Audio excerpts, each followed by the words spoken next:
السلام علیکم ورحمۃ اللہ وبرکاتہ۔ الحمد للہ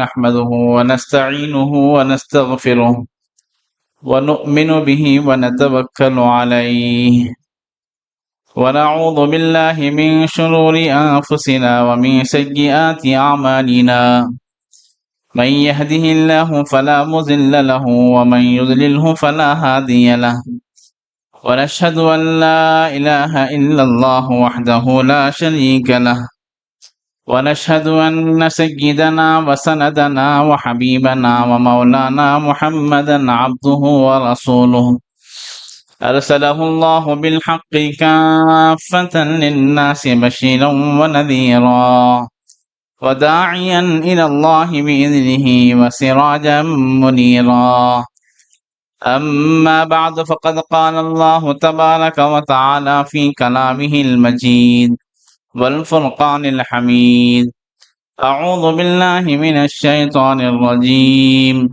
بسم الله الرحمن الرحيم للرجال نصيب مما ترك الوالدان والأقربون وللنساء نصيب مما ترك الوالدان والأقربون مما قل منه أو كثر نصيبا مفروضا صدق الله العظيم۔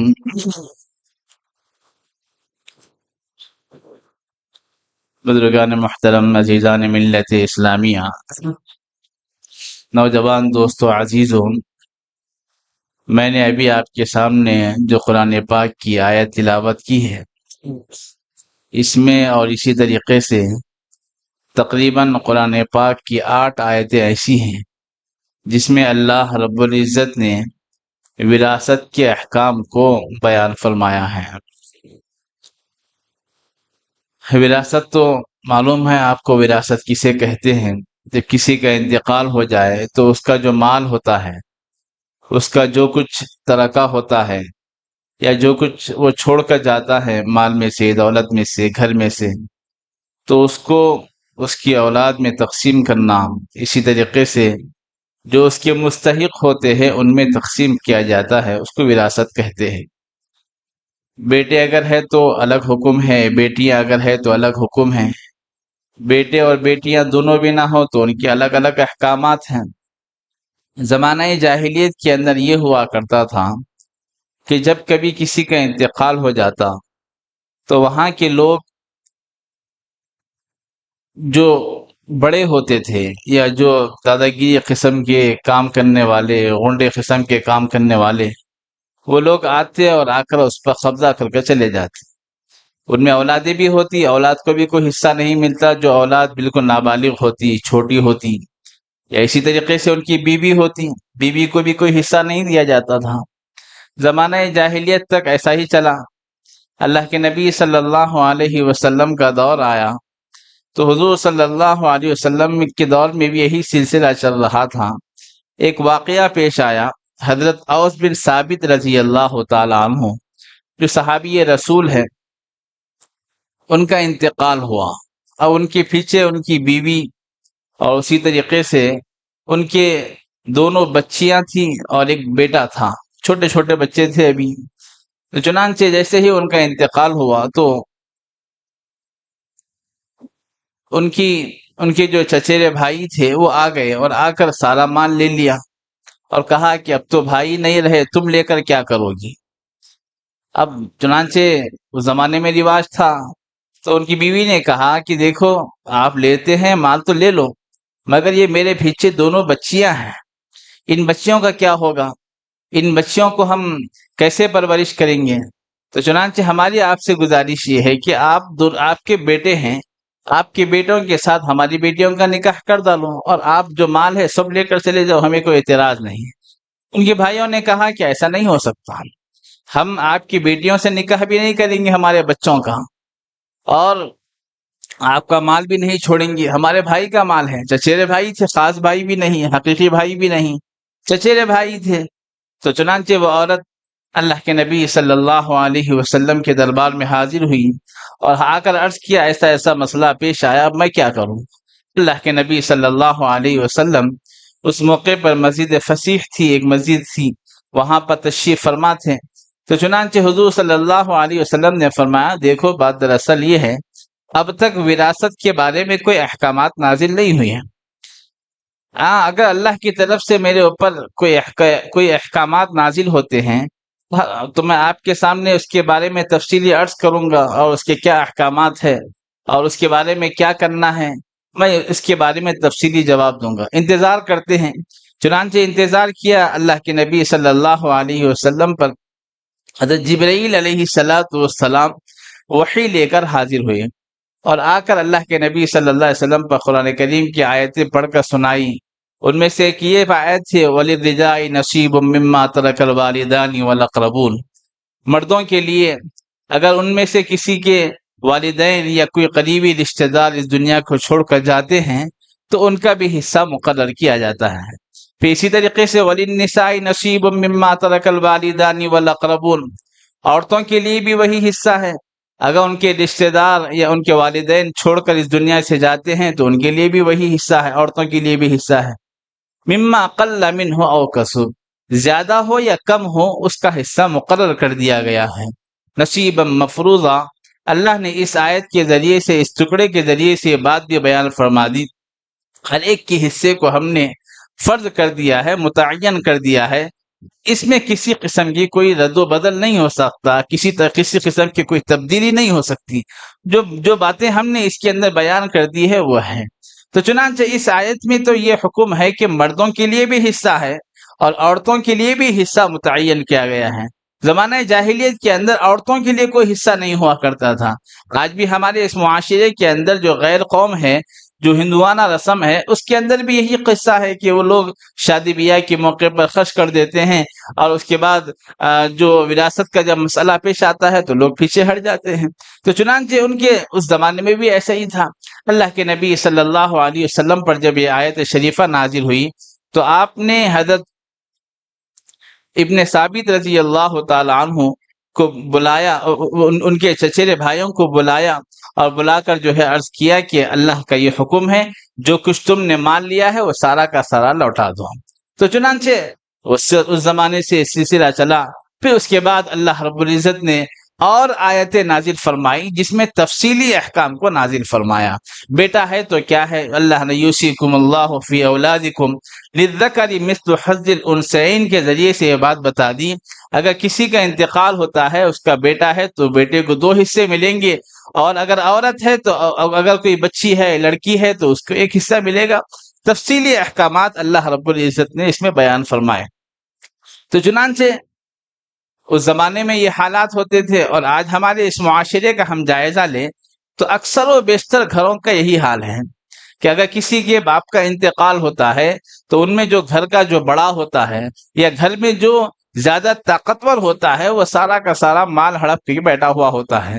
جیسا کہ گھر کا ماحول ہے، اور اگر دکان چل رہی ہے تو دکان پہ قبضہ کر کے بیٹھا ہوا ہے، گھر کا کرایہ آتے ہیں تو گھر کا کرایہ پورا بڑا بیٹا لے رہا ہے، یا اسی طریقے سے اور کوئی جائیداد ہے تو سب کا سب اسی میں حصہ متعین کر کے بیٹھا ہے، کسی کو چھوٹے بچوں کو دینے کے لیے تیار نہیں، یا اور دوسرے بھائی ہے، بھائیوں کے ساتھ ساتھ بہنوں کو بھی جو ہے اس سے محروم کیا جاتا ہے۔ بیٹیاں ہیں تو بیٹیوں کو محروم کیا جاتا ہے، بہنیں ہیں تو بہنوں کو محروم کیا جاتا ہے۔ یہ اسلامی طریقے کے بالکل خلاف ہے۔ قرآن کریم میں اللہ نے ارشاد فرمایا ان الذین یأکلون اموال الیتامی ظلما انما یأکلون فی بطونہم نارا، کہ جو لوگ یتیموں کا مال ظلمن کھاتے ہیں، ان الذین یأکلون اموال الیتامی ظلما انما یأکلون فی بطونہم نارا، تو چنانچہ وہ لوگ اپنے پیٹوں میں آگ کو بھر رہے ہیں۔ ظلمن کسی کا مال کھانا، یہاں پر یتیم سے مراد یتیم وہ لوگ بھی ہے جو ہمارے بھائیوں بہنوں میں ہیں۔ اگر ہمارے والد کا انتقال ہوتا ہے، چھوٹے بھائی ہے چھوٹے بہن ہے یا اسی طریقے سے اور کوئی رشتہ دار ہے جو بالکل یتیم کہلانے کے قابل ہے، تو چنانچہ وہ بھی لوگ اس میں شامل ہیں۔ تو چنانچہ یتیموں کا تذکیر آیا۔ یتیموں کا ناحق اگر کوئی مال کھاتا ہے تو وہ اپنے پیٹ میں آگ کو بھر رہا ہے۔ اللہ نے آگے فرمایا وَسَيَصْلَوْنَ سَعِيرًا، چنانچہ وہ لوگ عنقریب جہنم میں ڈال دیے جائیں گے، آگ میں ڈال دیے جائیں گے۔ ایک تو اپنے پیٹ میں آگ کو بھرنا ہے، اور عنقریب ان کا ٹھکانہ جہنم ہونے والا ہے۔ اور آج ہمارا معاشرہ ایسا ہے، کسی کے لاکھوں روپے کھا کے بیٹھے ہوئے ہے، بہنوں کی وراثت کھا کے بیٹھے ہوئے ہے، سالوں سال ہمارا گزر رہا ہے اور ہمیں اس کے بارے میں ذرہ برابر فکر نہیں۔ بھائی چل رہا نا، بے چلن دے، کیا کرنے کا ہے؟ بھائی ہے، والد کا انتقال ہوا تو کیا پورے بھائیاں ہیں؟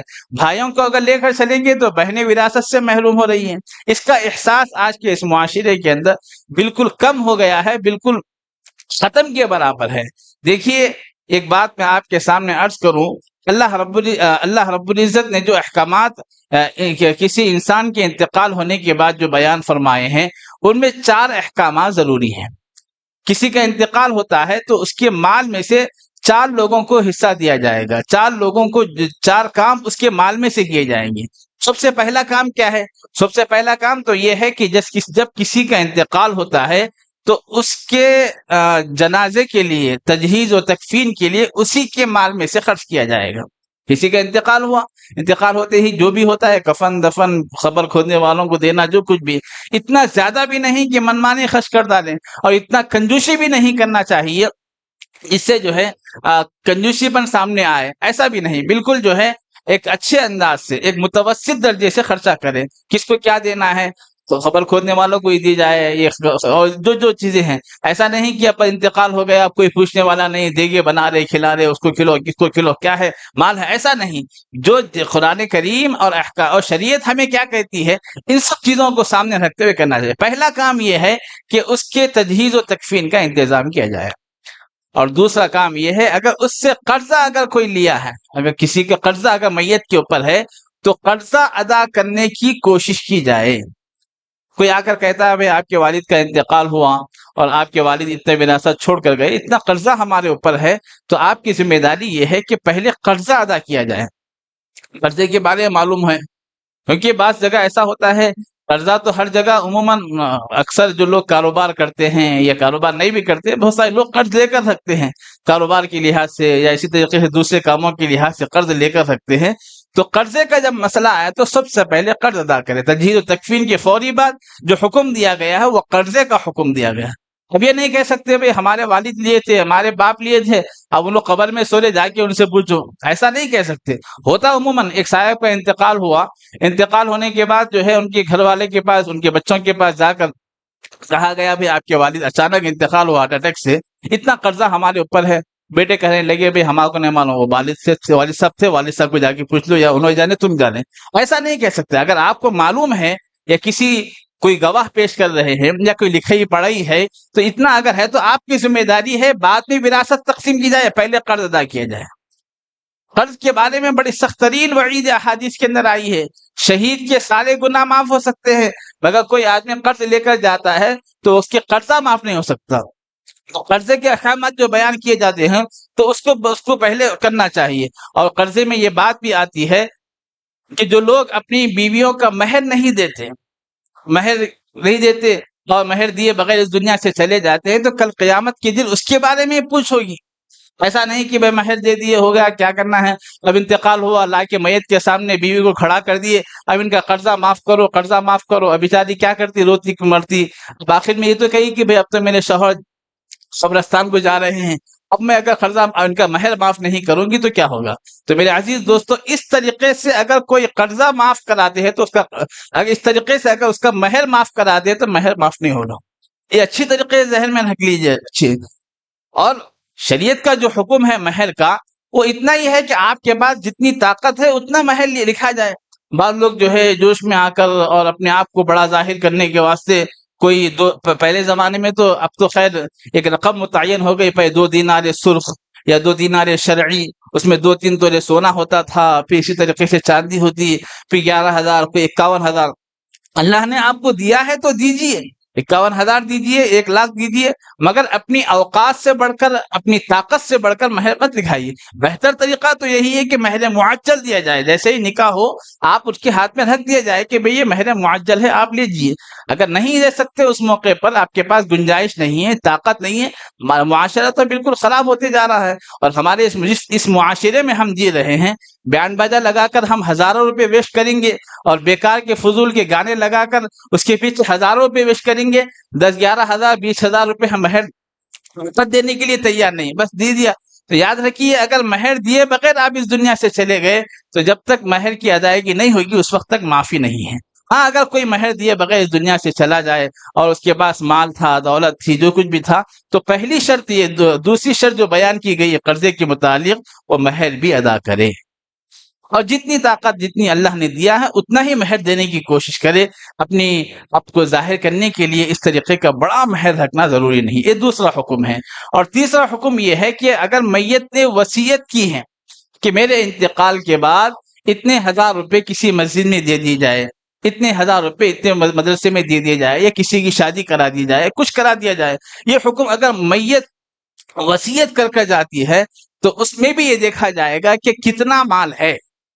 مثال کے طور پر کوئی آدمی 1,00,000 روپے چھوڑ کے مر رہا ہے، تو اس میں جو ثلث مال ہوتا ہے، یعنی ایک 1,00,000 کو 3 حصوں میں تقسیم کیا جائے گا، 33,000 روپے جو ہوتے ہیں، یہ 33,000 کے اندر آپ کی وصیت پوری کی جائے گی۔ اور 2 حصے جو ہوتے ہیں وہ وارثوں کے ہوتے ہیں۔ اب مرنے کے قریب آ کے آدمی بول رہا بھائی اس کو اتنا دے دو، اس کو اتنا دے دو، یہ نہیں ہے۔ آپ جو کچھ کرنا ہے آپ کے صحت کے دور میں کرنا ہے، آپ کی تندرستی کے دور میں آپ جتنا چاہے مسجد کو دو، مدرسے کو دو، غریبوں کو دو، آپ بیت المال میں دو، کیا دیتے آپ دے لو، زندگی میں دے لو۔ آپ مرنے کے قریب آ کر کہہ رہے یہ گھر میں مسجد کے لیے وقف کرتا ہوں، تو آپ کے گھر کا اعتبار نہیں، آپ کے وقف کا اعتبار نہیں، یہ تو وارثوں کا مال ہو گیا۔ مرنے سے ایک دن پہلے اگر آپ وصیت کریں تو اس کا اعتبار نہیں۔ اس لیے قرآن جو احادیث کی روشنی میں اور شریعت کی روشنی میں یہ بات ہے کہ انتقال کے وقت قریب آ گیا ہے تو آپ کی وراثت، آپ کا جو مال ہے اور اس کو جو تقسیم کیا جائے گا، ایک حصہ غریبوں میں۔ اگر آپ وصیت کر کے جاتے ہیں، تو وصیت نہیں کر کے جاتے ہیں تو اس کا کوئی اعتبار نہیں۔ آپ کے رشتہ دار سب مل کر اگر طے کر لے تو یہ اس کی اجازت ہے۔ یہ تیسرا کام ہے کہ وصیت اگر کی جائے تو وصیت کو تقسیم کیا جائے۔ اور چوتھا کام یہ ہے کہ وراثت کی تقسیم ضروری ہے۔ اب بہت لوگ بولتے ہیں بھائی کیا ہے، ابھی انتقال ہوا، انتقال ہوتے ہی جو ہے پیچھے پڑ گئے، مال تقسیم کرو، وراثت تقسیم کرو۔ شریعت کا حکم تو یہی ہے، انتقال ہو گیا تو اب کہ ان کے مال کو غیر ضروری طور پر خرچ کرنے کی اجازت نہیں۔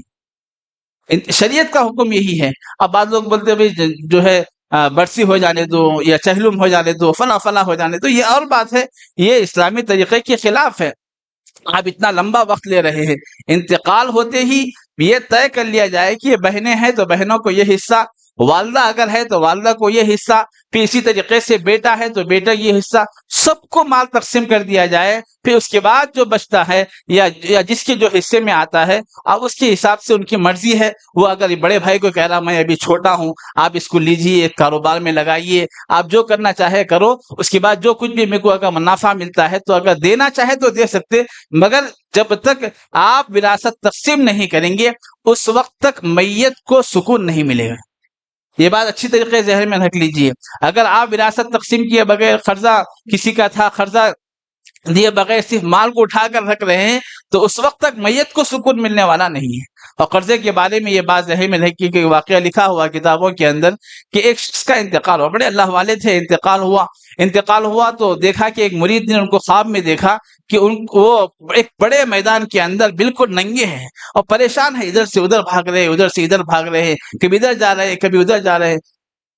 تو مرید نے پوچھا حضرت آپ تو اتنے بڑے اللہ والے ہیں، آپ تو اتنی بڑی شخصیت تھی، آپ کا انتقال ہوا تو آپ کی یہ حالت ہے؟ انہوں نے کہا دیکھو بات دراصل یہ ہے کہ میرے نمازیں، میرے روزے، جو کچھ بھی میں نے کرنے تھے عبادتیں کی اپنی جگہ، اللہ کے پاس مقبول ہے، مگر ایک کام ایسا ہے جس کی وجہ سے میں آج اتنا پریشان ہوں، وہ یہ ہے کہ میرے دور میں ایک سوئی میرے پڑوسی سے لیا تھا، فلاں شخص سے لیا تھا، ضرورت تھی سوئی جو ہوتی ہے، تو اب اتفاق ایسا ہوا کہ میں نے اس کو الماری میں رکھا اور بھول گیا، پڑوسی کو واپس نہیں کیا۔ اس کا نتیجہ یہ ہے کہ اب میں اتنے ساری عبادتوں کے باوجود میرا حال یہ ہے کہ میں پریشان حال پھر رہا ہوں.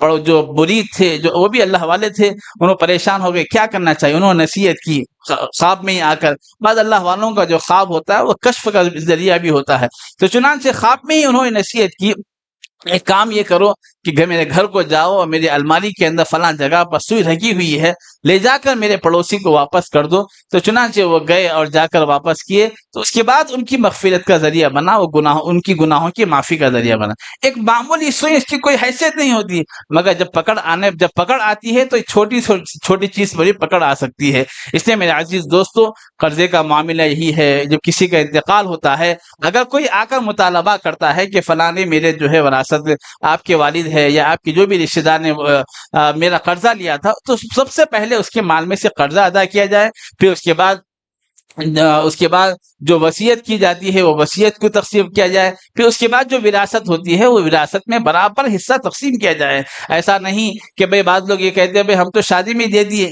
ہمارے اس معاشرے کے اندر اور ہمارے ہندوستان کی تہذیب کے اندر یہ ہوتا ہے، شادی میں لاکھوں روپے خرچ کیا جاتا ہے.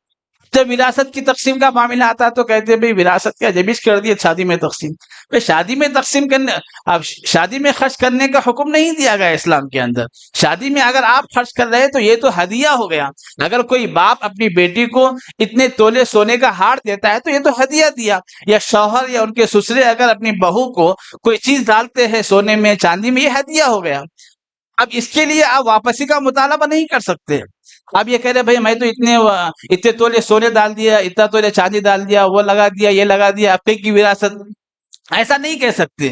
وہ آپ نے جو دیا ہے وہ ہدیہ دیا ہے، آپ اس کا مطالبہ نہیں کر سکتے. اگر کوئی شخص مطالبہ کرتا ہے کہ میں نے اتنا تولہ سونا ہار دیا تھا شادی میں، اب تم واپس کرو، میں اس کے بعد پھر وراثت دوں گا، ایسا نہیں، کیونکہ آپ نے ہدیہ دے دیا ہے تو ہدیے کی واپسی نہیں. اگر کوئی آدمی ہدیہ دے کر واپس مانگتا ہے، گویا وہ ایسا ہے جیسا کہ حدیث کی روشنی سے میں بیان کر رہا ہوں. حدیث میں اللہ کے نبی صلی اللہ علیہ وسلم نے فرمایا، کوئی ہدیہ دے کر واپسی کا مطالبہ کرتا ہے تو وہ ایسا ہے جیسا کہ کتا خے کرنے کے بعد چاٹتا ہے. اس طریقے سے کتا خے کرنے کے بعد چاٹتا ہے، وہ ہدیہ دے کر مطالبہ کرتا ہے. تو چنانچہ اس چیز کو بھی ذہن میں رکھنا چاہیے کہ آپ نے جو کچھ دے دیا ہے وہ شادی کے موقع پر آپ نے خوشی سے دے دیا، ہدیے کے طور پر دے دیا. وراثت کا جب مسئلہ پیش آتا ہے، وراثت برابر تقسیم کرنا چاہیے. باپ کا انتقال ہو جائے تو اس کو برابر تقسیم کرے، بیٹوں کو اتنا ہے، بیٹیوں کو اتنا ہے. پھر والدہ اگر ہے تو والدہ کو بھی دے دے. ایسا نہیں کہ والدہ کو تو ہم کھلا رہے اور ان کو کیا دینا، ایسا نہیں. والدہ کا جو حصہ چھٹا حصہ آتا ہے تو وہ حصہ برابر تقسیم کرنا چاہیے، کبھی زیادتی نہیں، کیونکہ ان کی بھی مرضی کی بات ہے، ان کی بھی خوشی ہے. آپ کھلا رہے ہیں، اللہ نے آپ کو دیا ہے، تو آپ اللہ کا شکر ادا کریں کہ آپ اپنے والدین کو کھلا رہے ہیں، آپ کی والدہ کو کھلا رہے. انہوں نے کیا قربانیاں دی، انہوں نے کیا تکلیفیں اٹھائی، اس چیز کو ذہن میں رکھیں. اور اگر والدین کو کھلاتے ہوئے آپ یہ خیال نہ کرنا چاہیے کہ ہم ان کی وراثت میں سے کھلا رہے. اگر آپ اپنے والد کی وراثت میں ان کو کھلائے تو کوئی احسان نہیں کر رہے. والدہ کا حصہ ہے تو والدہ کو دے دیا جائے. اگر والدہ کا انتقال ہو رہا ہے، والدہ اگر مالدار ہے، والد کا جو حصہ نکلتا ہے اس کو برابر تقسیم کر دینا چاہے. ان کی خوشی کی بات ہے، وہ صدقہ کر لے، خیرات کر لے، یعنی تو اپنی کسی اور کو دینا چاہے، وہ ان کی خوشی کی بات ہے. آپ جو کھلا رہے ہیں تو ان کو جو ہے کھلاتے ہوئے یہ سمجھنا چاہیے میں والدہ کی خدمت کر رہا ہوں، اس پر آپ کو ثواب ملے گا. یہ چند باتیں وراثت کے متعلق تھی. ہمارے اس معاشرے کے اندر بہت سارے لوگوں کی شکایت ہے. ابھی چند دن پہلے ایک صاحب میرے پاس آ کر عرض کرنے لگے، مولانا ہمارے سسرے کا بھی انتقال ہو گیا، ہماری ساس کا بھی انتقال ہو گیا، اب ایک گھر بچا ہوا ہے، ہمارا سالہ جو ہے لے کر بیٹھا ہوا ہے، اب دو تو بہنیں ہیں، ہم 3-4 بہنیں ہیں، اب دینے کے لیے تیار نہیں. یہ اگر جب تک اگر آپ 10 سال 12 سال 15 سال تک آپ یہ لے کر بیٹھیں گے تو یہ گنہگار ہوں گے، آپ کے بہنوں کا حق دبانے والے ہوں گے. ہمارے معاشرے میں یہ بات بھی چل رہی ہے کہ بہنوں کا حصہ ہے. بھائی کہتا ہے بہنیں اگر تم وراثت مانگو گی تو ہمارا تمہارا رشتہ ختم.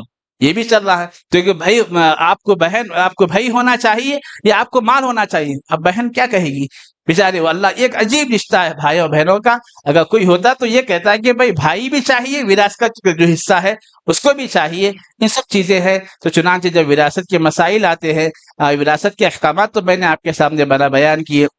پھر جب کبھی وراثت کی تقسیم کا مسئلہ پیش آتا ہے تو آپ کسی دارالفتہ سے آپ رجوع ہوئیے اور مسائل کو معلوم کر کر صحیح طریقے سے وراثت ادا کیجیے. کل قیامت کا خوف اپنے دل کے اندر رکھیے. ایک پیسہ اگر ایک آٹھنے میں اگر ہم کھا لیتے ہیں تو کل قیامت کے دن 700 مقبول نمازیں ان کو دینے پڑیں گی. یہ مسائل ہے. اللہ سے دعا ہے اللہ ہم سب کو کہنے سننے زیادہ عمل کی توفیق عطا فرمائے. وآخر دعوانا الحمد للہ رب العالمین. جو ہدا سنت ادا نہیں کی ودا.